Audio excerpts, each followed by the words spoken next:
Bien, entonces definiremos una nueva estructura. En este caso, pues como hablábamos, para definir una estructura, básicamente lo que hay que hacer es configurar la grilla.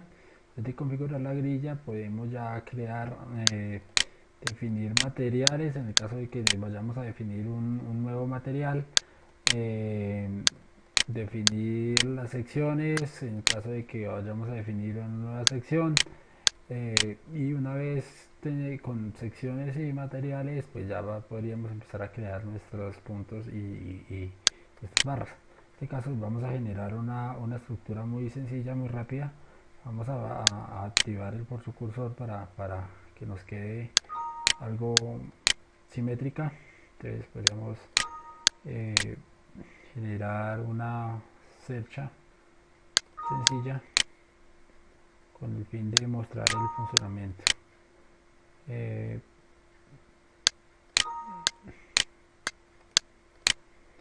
En tal caso de que no refresque la pantalla, es importante estar actualizando porque en algunos casos no alcanza a regenerar la pantalla. Entonces es bueno estarlo actualizando. Aquí como tal hemos creado ya los nodos. Una vez creados los nodos, pues entonces lo que se debe crear son las barras. Entonces para las barras seleccionamos una de las secciones creadas o definidas, y para que se defina como sección de la barra que se va a crear. Aquí se está creando cada una de las barras.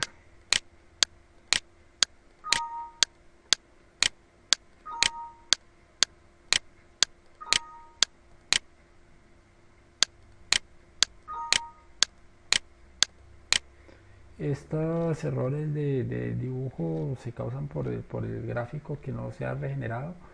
Eh, eh, Eso básicamente es problema del tipo de dibujo. Este dibujo, como veamos anteriormente, que está creando en un Pictorybox. Entonces en un Pictorybox realizar gráficos persistentes es un poco complicado.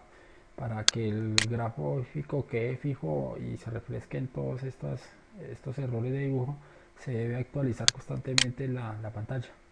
Una vez se actualice, ya no se borrará de nuevo los puntos. Al actualizar la pantalla, lo que se realiza es una imagen que ya quedaría fija en la pantalla. Bien, continuando entonces con la definición de la estructura.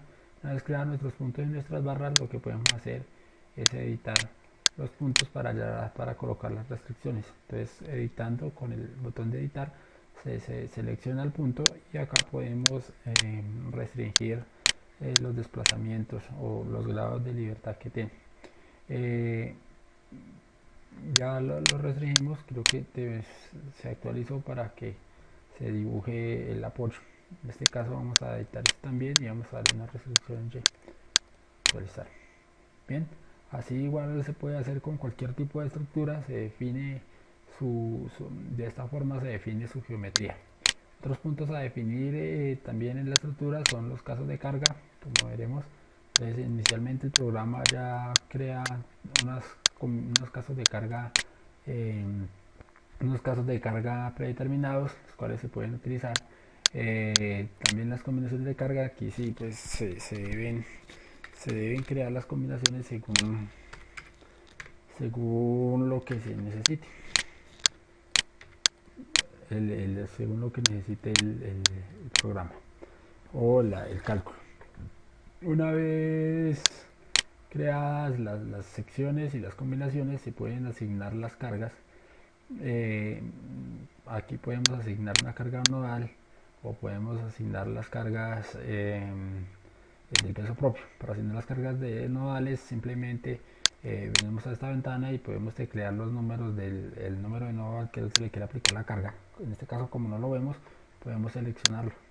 Entonces seleccionar el nodo, y al terminar los nodos presionar enter para que se active de nuevo la pantalla.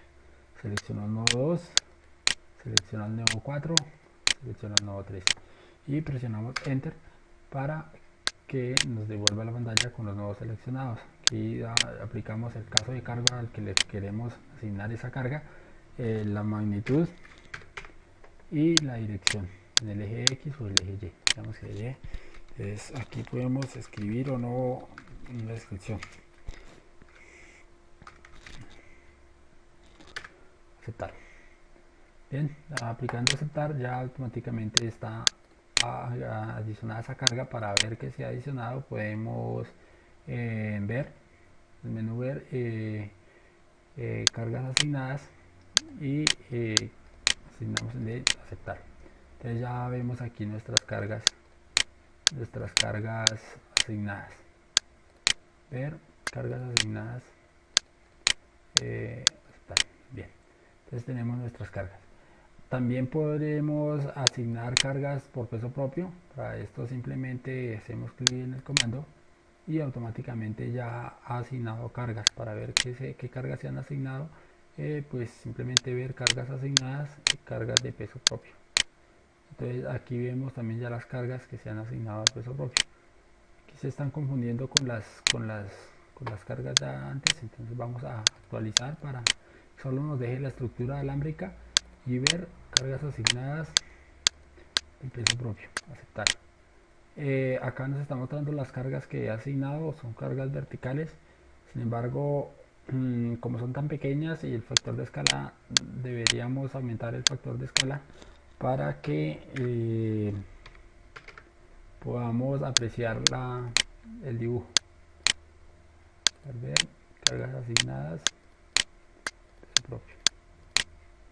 Bien, entonces aquí aplicándole un factor de 100 al dibujo. Cuando aplicamos ese factor, solamente lo que es este factor de escala de dibujo, solamente estamos ampliando es el tamaño del dibujo de las cargas. Entonces vemos aquí ya las diferentes cargas que se aplicaron a los nodos, y pues esta sería ya una estructura definida con cargas para ser analizada. Entonces, otro punto importante es cómo salvar un archivo, cómo salvar una estructura ya definida. Entonces, para salvar una estructura definida, básicamente lo que se debe hacer es eh, generar un nuevo proyecto, en el cual lo que va a hacer es crear una nueva hoja de cálculo. El programa va a crear una nueva hoja de cálculo, donde una nueva hoja de cálculo blanca, pero esta hoja de cálculo ya va a estar vinculada a este proyecto. Entonces ahora aplicándole el comando de guardar, automáticamente el programa ya guarda la definición de los datos de definición de la estructura. Este archivo ya se puede guardar en donde desee, y posteriormente se puede cargar eh, para posteriormente cargarlo con el comando cargar proyecto activo. Entonces, en el caso de que hayamos cerrado el programa, para recargar para recargar la estructura, se debe abrir el documento de Excel y aplicar el comando cargar desde Excel. Bien, pues yo creo que hasta aquí eh, se deja lo de definición de estructura, y posteriormente aplicaremos el comando de análisis y análisis estático y modal.